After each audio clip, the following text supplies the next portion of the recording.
Big. Wilbon joins us right now on the CarX Tire and Auto Hotline. What are you most excited about right now? The Cubs start, what the Sky did last night, the Bears draft in 9 days from right now. What's on your mind? Well, the Sky. I mean, to go out and get two players who have won the last two championships, inside players. I mean, players who go and do tough stuff and dirty work and defend and rebound and block shots. I mean, I thought that's huge. Two big stars, two people who come with pedigree. Good for them. And then to get the shooter from Gonzaga in the next round, they did a phenomenal job last night. And because the season comes so shortly after the draft, I'm excited about this summer. I get to some games every summer. Certainly more, a couple of years ago when they were winning a championship and then trying to win a second one, which they didn't. But I got to games in both those years, not so much last summer. But I'm excited to see what this guy can do in his roster. Mike, is it accurate to say that the NCAA women's basketball game is more popular than the WNBA? And is that popularity, will it shift into the WNBA because there are some difference-making stars that continue to come into the league? I don't know that it's been more popular than the WNBA. I pay more attention in recent years, so 10, maybe more for me, to the WNBA. But this year and last year, women's college basketball was so extraordinary that it was certainly more popular than the men's college basketball. We know that from the numbers, from the viewership. Will it carry into the WNBA? I think it will, because these are big stars. I mean, one, you got Caitlin Clark, and ticket sales in Indiana, and it's going to be interesting to see what happens when she visits arenas, at least the first time through, the first year. And then when the Sparks had a great draft last night. Part of me was thinking that the Sky might draft for Kia Jackson from Tennessee because, she's a star and a great player herself. So you got L.A., which had a big draft night, two of the top picks, Cameron, the young lady from Stanford, who's a defensive just marvel. I think it may convey to the WNBA. But again, you got the Sparks, you've got the Sky, you've already got New York and Las Vegas with great teams that have, that are a threat to win and have won. I think, and again, we just saw so many of these women play a minute ago, and now we're going to see them again in June. So, I'm looking forward to seeing it to the WNBA. I think it will convey. We're going to know real shortly. Yeah, a lot of people in our audience, sometimes won't buy this sort of stuff, or they're like, well, this isn't for me. I was pleasantly surprised, Wilbon. 6 hours ago, I posted a poll question. Are you excited about what the Sky did in the WNBA draft? The poll is brought to you by your local Chicagoland Toyota dealers, Toyota Let's Go places. We've had well over 2,000 votes. 70.3% of our audience saying yes, that they're excited over what the Chicago Sky did. And I think not only is it because of the talent, but it's because of the star power of these two players. Like you said, not only winning the last two championships, but especially what Angel Reese brings to the table as far as the marketability of the player. Yes. And people need to grow up and not be such dopes. There's still people out there who will say they can't watch soccer for whatever their reasons are. I don't really care what their reasons are. And so there was a reticence to accept that in certain communities. So they're just going to get left behind because those people would probably have told you 2 years ago or 3 years ago that women's college basketball would never on any night outdraw men's college basketball in March. Well, they would be stupid and wrong. So either get on the bus or get run over by it. Yeah, I can't wait. I can't wait to go to a game. And look, I'm a lot of it too is I want a team that is going for something. You've been more positive about the Bulls than I am, but again, like I don't feel like my Bulls team Now, the players are different. I know, like, DeMar DeRozan played more minutes this season than anybody has in the 2020s so far. Kobe White has taken a step this year. Ayo has taken a step this year. But I don't know if ownership or the front office is really giving this team a real try to do anything going forward, like the Sky or like the Bears or like the Blackhawks. The Bears had to lose at an epic level to get #1 picks. And so did the Blackhawks, even though the Blackhawks obviously have this great history recently enough that we can touch it. But what did the Sky have to do? They had to be lousy. They won, and then they had to be lousy. The only thing legitimately, nobody's going to be changing hands through free agency like may have been the case in 2010 when LeBron did that and joined Dwayne Wade, he and Chris Bosh. That's kind of done with the financial structure of the league now. You got to draft. You have to draft. You don't have to finish 1, 2, or 3 in the draft, but when you get a pick like 4, then you got to turn it. Right, you got to turn it into something. And they have not. Well, they didn't. They did not. They did not. They had that chance because Halliburton could be on the Bulls, and he isn't. Right, and Dalen Terry stinks. Well, who did I know we they talk pass about. on? I'm not sure, but I know the guy that they got is a developmental player, and the guy that they got he's now. just a developmental piece, Sylvia. You're right, but I don't know that they missed anybody. Like they missed Halliburton. I mean, that's a plain miss. You have to be good in the draft to win. And you don't have to be 1, 2, or 3. Yes, if you can get Wembanyama, yes, you do it. But you don't have to. I mean, Wemby's not in the playoffs right now, but Halliburton is. And I understand Wemby's going to be, a generational player. We can see it already. But even if you don't get 1, 2, or 3, you can draft the people. Jimmy Butler's been in the finals twice. Right? So the Bulls have done this. They drafted the right person deep down without having a #1 pick. The last regime. So they've done it, and they got to do it again. Right. Mike, is the play-in still working for you? Is it still good for the NBA? NBA? Still working. Oh my God, it's the best thing there is. Okay. That's the best thing there is in sports this week. Come on, baseball doesn't mean anything. Oh, and I know there are people, Tommy, and I know you love all sports, even though you played one at the highest level. Don't tell me that I need to know about the 9th day of the draft, people saying the same crap that they're going to be saying in 4 days and that they were saying 40 days ago. Don't tell me that's exciting. I don't want to hear that. Yeah, but Some shows do that. Okay, but let me play devil's advocate I don't care here. about that. Do you believe that there's a tremendous buzz for Hawks Bulls? 2 teams that were below 500 squaring off. Did I mention? Is your TV limited to Hawks Bulls tonight? Yeah, that's all I have. You I have can't. Hawks You Bulls can't. and repeats Okay, of then The if you, Sopranos. you know what? That's it. Then if you can't watch Steph Curry and LeBron James, then you need to sue the person who put the damn TV in your house. He's still trying to figure it out, though. Yeah, I am. Yeah, I mean, because I'm going to watch it, but I'm going to watch it because I'm from Chicago. It doesn't matter. There's other games. Jimmy Butler versus Joel Embiid and the Sixers and Miami is good as good theater. Don't tell me that LeBron James playing in New Orleans against Zion Williamson isn't better than speculating over some tight end that's going to go to some team I don't care about. I don't want to hear that. Okay, Come on, time Brad and Bowers place. is a good tight end. Come on now. I don't care where Bowers goes. I don't care. I think I don't care. Is it still okay for you because you don't want to watch baseball and you don't want to have the NFL draft conversation anymore? I'm going to watch baseball. I'm going to watch. The Cubs are here in Arizona now. I'm not going to the game because I'm going to watch basketball tonight because those 2 games are great. Anybody who can't get with that, who's got to just sit around for the NFL draft, they've got an agenda they ought to be honest about. Okay. Here's why I'm asking. Because it's about time you felt his wrath. Does it? No. There's no wrath going at Tommy. No. I got it. I'm talking about the people this is who my point, Mike, have is to because speculate on the draft at the expense of all of the totally things. Get with it. them. This Bulls team stinks.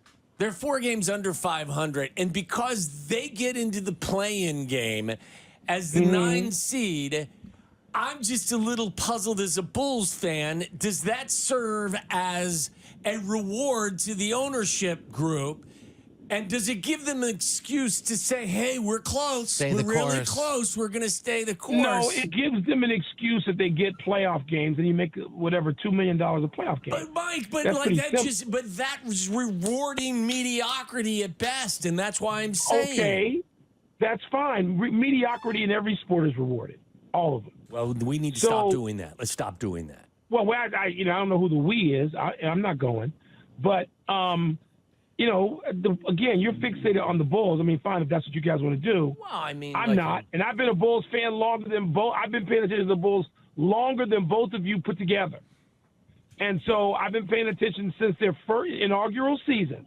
I was 7 years old, and I've been following them forever and a day, and I'm gonna follow them. So am And I. I'm not going to sit around. I'm not going to sit around though, wondering whether do I want them to be better? Of course, I want them to be better. I want them to do something. They sit on their hands. There's nothing to do.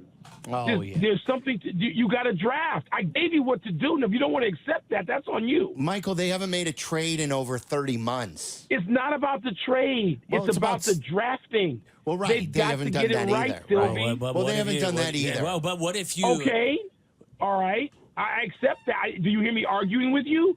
I agreed with you. They haven't done it. You think somebody But would have been that's interested what in they Andre have to Drummond? do. You think? Yes. We couldn't. We can't. You know trade what's Andre interesting Drummond. about this? We can't trade it. You know what's interesting about this?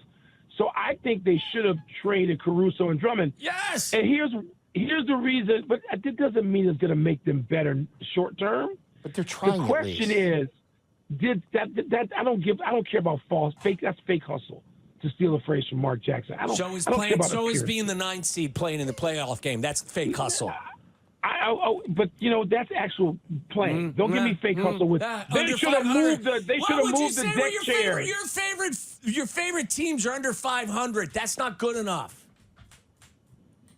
What are you talking about? I'm talking They're that under like 500. they're being rewarded for being less than 500. They're not being rewarded. Who's rewarding them? The NBA. They're playing in a game that you can't wait to watch. Okay. The only way they're going to get rewarded is if they win those games and do like. Was Miami rewarded? Was Miami rewarded? To extend their season. Was They didn't deserve Miami rewarded last season? Yes or no? Yes. Yeah, they got. Were the Lakers rewarded conference finals last season? They were in the play-in. Both those teams were in the play-in. So they made their reward. Both of those That's up to the teams Bulls. actually do stuff to try and make their teams better. Our team gets rewarded with a spot in the play-in game after doing nothing and is inspired to continue to do nothing because getting into the play-in game from this idiot's perspective, Well, and I'm if saying that's- myself, okay. is just it's mollifying them and Okay. it doesn't If you want to inspire make them that do case, anything. I hear you. Okay. If you want to make that case, I hear you. I'm not going to argue again. I don't get into the whole tea leaf reading on psychological reward. That's just not my area that I care about usually. The Bulls could have made that. Here's why, going back to the Drummond situation. When they got Sanogo, and I thought that was a nice free agent signing, I'm looking at him thinking, you know what? Can he be baby Drummond? Can he be the new Drummond? So can you trade Drummond and get something and start to move in the direction, Tommy, that you're talking about? Yes. By trading Drummond. And it looks like when you go for 22 and 20, is that what he had the other night? Yeah, double-double, 20-20, double-double. I'm looking at that, and I'm thinking, okay, maybe they should have traded Drummond. And Caruso, who I voted for this morning officially, first team all defense. Yes. If it's true, as the reporting went, that the Bulls could have gotten a first-round pick for him, if that's true, I don't know that it's true. If it is, I'd like to see that have happened. Then you're yelling at me, but you're agreeing with me. No, I'm not yelling. But you're agreeing with me. I just said I didn't disagree with you. I said that going in. Big hustle. By the way, I just said Mike, it doesn't make that much difference. Last year, the Miami Heat were 6 games over 500. So, I have less of a problem with the Miami Heat getting in and doing what they did on their run. Our team is 4 games under 500. Okay. That's the structure of the playoffs. I know, and you know I what? don't Michael like Jordan. Michael Jordan once got into the playoffs with I think they were 9 games. Michael's rookie year, or maybe not his rookie year, maybe his second year. Right. When they he were was 9 games under 500. He got into the playoffs. So you're arguing that's fine. You can take that to the league.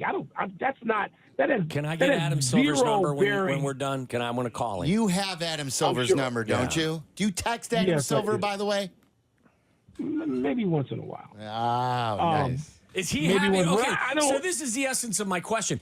Is he happy with the state of his sport, and is he happy with what the play-in has provided? Okay, that's what I was asking. He's got one bad game. He's got one bad game out of the 4 play-ins. Plus, there's going to be 2 other play-in games. He's got 1. So there's going to be 6 play-in games. 5 out of 6. That's pretty damn good percentage. I'm no math major. Let me ask you another question. But hell yeah. Let me ask you another question. Are you? They've talked over the last couple of years about adjusting things and allowing teams that earn certain seeds to pick the teams they are going to play in the postseason. Yeah, I don't like that. You don't like that? I don't like that. Okay. No, but you know what, Tommy? I thought it was an interesting discussion. But I just think it's great for controversy, but I don't know that I like it for sport. I don't know that I do. And maybe I'm just too old and too much of a tradition. I don't like the in-season tournament. Let me ask you this. But I like the play-in. The play-in is the greatest thing they come up with because look, the last 2 weeks of the season were great because people had to play to try to get in. The Bulls, listen, for whatever you want to say about the Bulls that isn't adequate, and I'm not arguing with you, they're not. The Bulls got out there against the New York Knicks on Sunday, and they laid it out there against a team that's much better than they are. They laid it out there on Sunday in Madison Square Garden. So did I like watching that? Yes, I did. Do I think that means they're going to beat? I think the Bulls. They win one and lose second. I think they'll beat. I think they'll win tonight.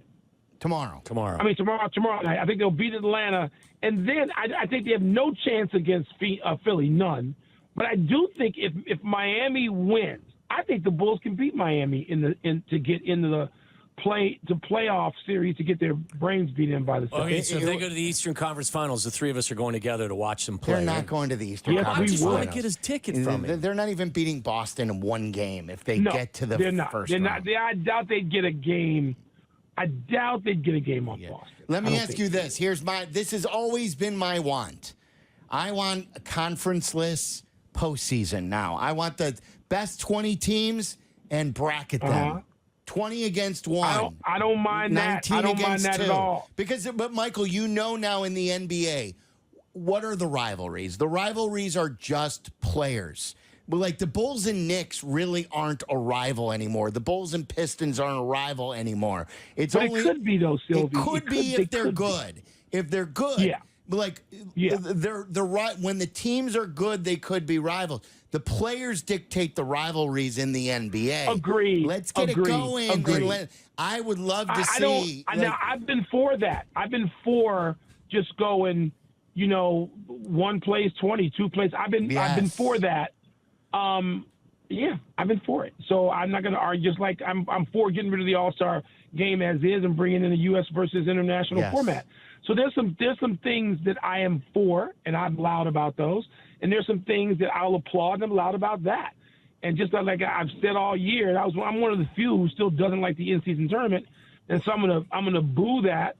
But I'm gonna cheer this play-in thing is fabulous, and it's the best thing that. Listen, wild card weekend is great in the NFL. It is, but you get a lot of chalk in that. We make a big deal and we hype it because it's a single elimination game, and then it winds up being mostly disappointing. These playing games, you tell me what you're going to do if you're the Lakers. The Lakers' reward for winning tonight if they beat New Orleans is to play Denver in the first round. Yeah. And so it's LeBron James, for them, if you're going to make the case he's the GOAT, you better not be ducking anybody. I mean, you better not be. And I don't believe LeBron would do that. I don't believe LeBron would duck Denver to try to get a matchup with Oklahoma City, which favors him and his team. But all of that is intriguing. It's worth the conversation, and the games themselves are a hell of a lot more impressive than who's going to draft some kid from Georgia at tight end who goes to a city I'll never hear from again, Jacksonville, or never watch him again. I got good news for you because now that we're done with you, we are going to be talking to Mel Kiper Jr. And he doesn't want to talk basketball. We're just going to put you on I'm sure he hold doesn't. so you can listen to the whole thing, and we'll tell you where Brock Bowers is going to go and what the Bears you guys could knock do and yourselves not. out with that Brock Bowers. I'm gonna go and play a little golf and get myself ready for. Remember, the in Arizona, Bulls you play. can The tell we're Bulls play tomorrow night, not tonight. And well, once again, my TV situation is not apparently as restrictive as yours. That you can only get the Bulls. So I'm gonna tune in to a guy named LeBron and a guy named Steph. And by the way, Zion hasn't had a good game since he left Duke. That mattered, not that matters. He had one in the play-in, he got crushed. In-season tournament. All right. And now he's got one tonight against LeBron. So you can sit there and wait on the Bulls and be local yokel, or you can actually watch basketball tonight. Mr. Wilbon, thank you. Enjoy golf, all right? Thank you, Mike. All right, love you guys. All right, Talk see to you you later.